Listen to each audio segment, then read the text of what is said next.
Paneer gravy बनाउन गइरहेको छु। आज हाम्रो नयाँ डिस हुँदैछ। अब यहाँ लाइन गएको कारणले गर्दा म स्पेसली केही बनाउन त सकिनँ, तर पनि मैले आफ्नो मेहनतबाट मिठो केही बनाएर हजुरहरूलाई देखाउँछु है त। यो रहेको छ प्याज, यो रहेको छ टमाटर। यो ग्रेभी उस गराउनलाई मिक्सरमा राखेर घोल्छु भनेको, लाइनैहरू छैन आज, पोलमा तार तार्दै गरेको भएर। यहाँ रहेको छ हाम्रो काजु, अनि त्यसै गरी यहाँ रहेको छ लसुन, त्यसै गरी यो टिमुर रहेको छ छेउछेउ। त्यसै गरी अब यहाँ कराईमा तेल तातिसकेको छ। अब हाम्रो सुरु हुन्छ।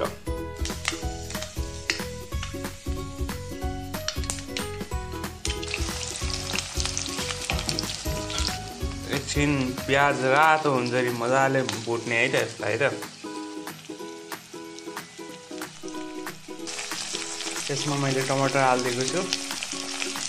अब टमाटरलाई एकछिन गलाउँदाखेरि त्यसलाई भुट्नु पर्ने हुन्छ। टमाटर बिस्तारै गल्दै गइरहेको छ। अब यसमा चाहिँ मैले स्वादअनुसार नुन हाल्छु हैन, अनि त्यसपछि बेसार पनि हाल्छु। बेसार पनि हाल्छु यसरी,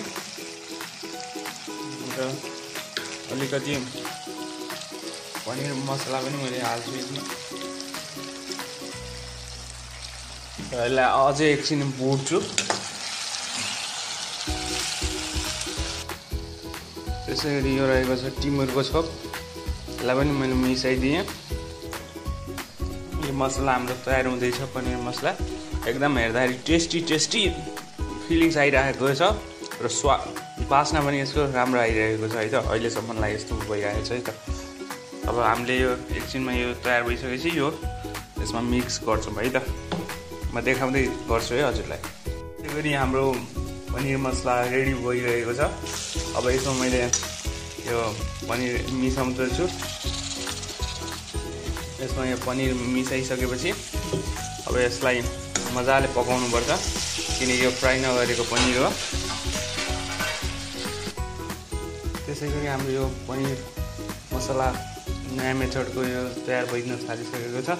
यो अलिअलि डढ्न थालेको हुनाले यसमा म अब केही मात्रामा अलिकति पानी मिसाउँछु।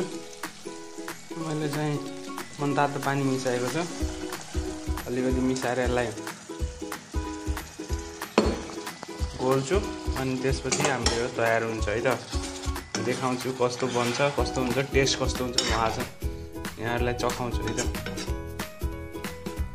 फेरि हाम्रो यो पनिर मसला तयार भएको छ।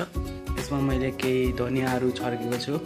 यसले चाहिँ अझै हाम्रो स्वादलाई अझै मिठास बनाउनेछ।